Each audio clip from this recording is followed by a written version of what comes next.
बच्ची सवाल है कि शादियों के प्रोग्राम कैसे होने चाहिए। हाँ जी, मोअज़्ज़ज़ सामिआत, अस्सलाम वालेकुम रहमतुल्लाहि व बरकातुहू।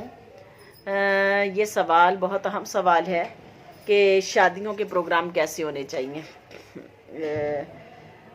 आज हमारी जो शादियां हैं मेरी बहनों, ये शादी एक मुक़द्दस फ़रीज़ा है, मुक़द्दस फ़रीज़ा। और इस मुक़द्दस फ़रीज़े को हम कैसे अंजाम देते हैं, कैसे अंजाम देते हैं।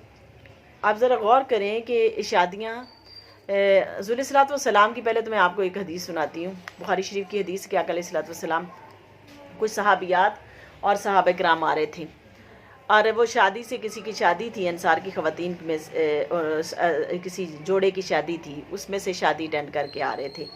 तो आका अलैहि वसल्लम ने जब उनको देखा, उनको शादी में आते हुए देखा, तो रसूल सल्लल्लाहु अलैहि वसल्लम खुश हुए कि निकाह की सुन्नत को पूरा किया मेरे उम्मतियों ने। और निकाह की सुन्नत को पूरा किया, तो ये निकाह की सुन्नत हुज़ूर सल्लल्लाहु अलैहि वसल्लम की ये अपनाना। अब हमारी शादियाँ कैसी हैं, ये बहुत बड़ा अलमिया है हमारे लिए, बहुत बड़ा अलमिया है मेरी बहनों। मैं बड़ी परेशान होती हूँ इस बात पे, मैं बहुत परेशान होती हूँ। मैं बच्चों को भी अक्सर कहती होती हूँ। मैं एक फैमिली में गई और शादियों पे मैं बड़ी परेशान हुई इस बात पर कि वो उनका जो ज़रिया माश इतना कोई नहीं था उस फैमिली का। लेकिन जब मैं उनकी शादी पे गई तो 8 दिन वो शादी का फंक्शन ही चलता रहा। 8 दिन शादी, आज मायों है, आज ब्राइडल शावर है, आज फलां है, आज फलां है, आज फलां है।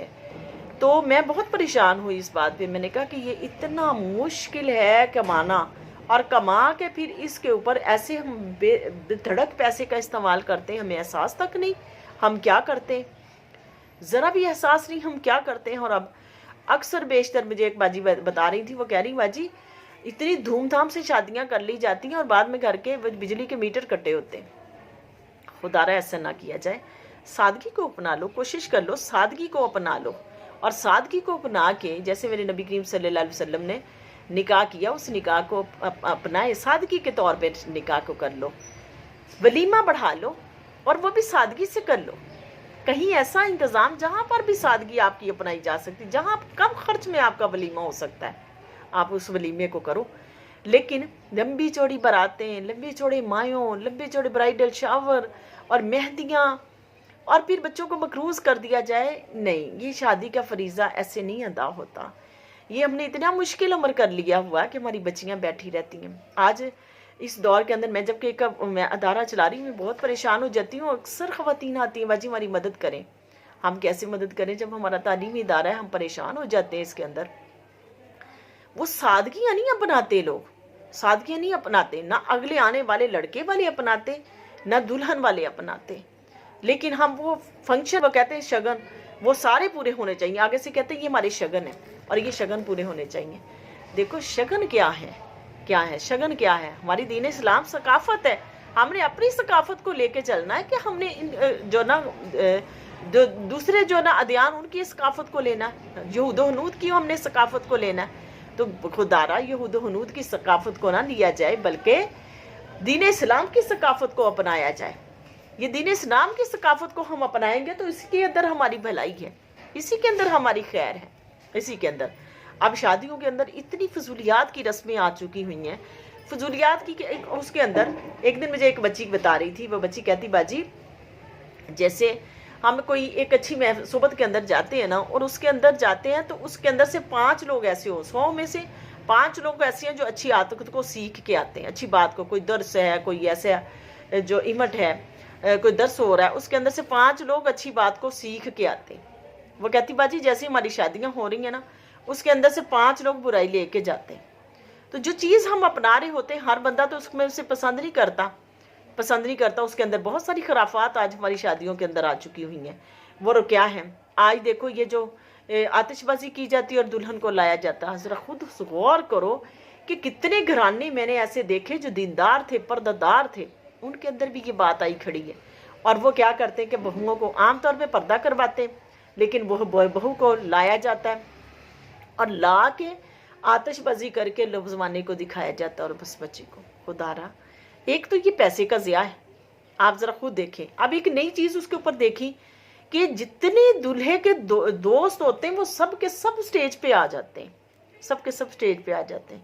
عام طور پر ہم پردے کا اہتمام کر رہے ہیں, اس چیز کا اہتمام کر رہے ہیں, لیکن وہ سٹیج پہ آ جاتے ہیں دولہے کے دوست, اور آ کے اس کے اوپر پیسے نچھاور کر رہے ہیں اور ایسے کر رہے ہیں.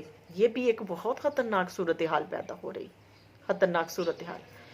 آپ نے اگر کچھ ویسے ہی کسی کو دینا تو آپ دے لیں, اس چیز کا تو جو نا اہتمام نہ کریں کہ ہم بے حیائی کو پروموٹ کریں.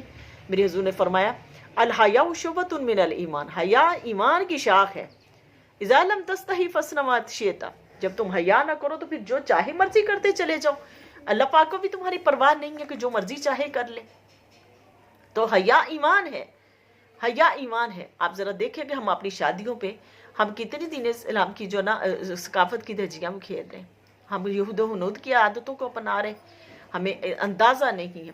اور وہ دیکھو ہندوؤں کی عادت ہے کہ وہ کیا کرتے ہیں, وہ آگ جلا کے وہ چکر لگواتے ہیں, ہم آگ سامنے جلا دیتے ہیں. یہ کتنی خرابی ہمارے دین کے اندر آ گئی. میرے حضور نے فرمایا وَمَن تَشَبَّهَ بِقَوْمٍ فَلَيْسَ مِنَّا, جس نے میری کسی قوم کی مشابہت اختیار کی وہ میری امت میں سے نہیں ہے. ہم کتنی مشابہتیں شادی کے موقع پر ایسی کر رہے ہیں. اور پھر بے حیائی, اور بے حیائی کو ہم کتنا پروموٹ کر رہے ہیں. گھر کے اندر بے شک بیوی بیگم کا ہاتھ پکڑ کے کہیں لے کے گئے یا نہیں لے کے گئے, وہاں پر دیکھیں اپنی ماں کا ہاتھ پکڑا یا نہیں پکڑ کے لے کے گئے, بوڑھی ماں کا, وہاں اس عورت کو پکڑ کے اس کا بازو پکڑ کے لے جا کے اس کو دکھایا جا رہا ہے. سیدنا عمر فاروق رضی اللہ تعالیٰ عنہ اپنے دور حکومت میں دیکھا ایک شخص کو کہ وہ اپنی بیوی کا ہاتھ پکڑ کے جا رہا تھا. آپ نے فرمایا ہاتھ پکڑ کے جانے کے لیے گھر نہیں تھا تمہارا, وہ ایک جوان لڑکی ہے, صحت مند لڑکی ہے, تم نے اپنا حیا ختم کر دیا اس کے اوپر. اور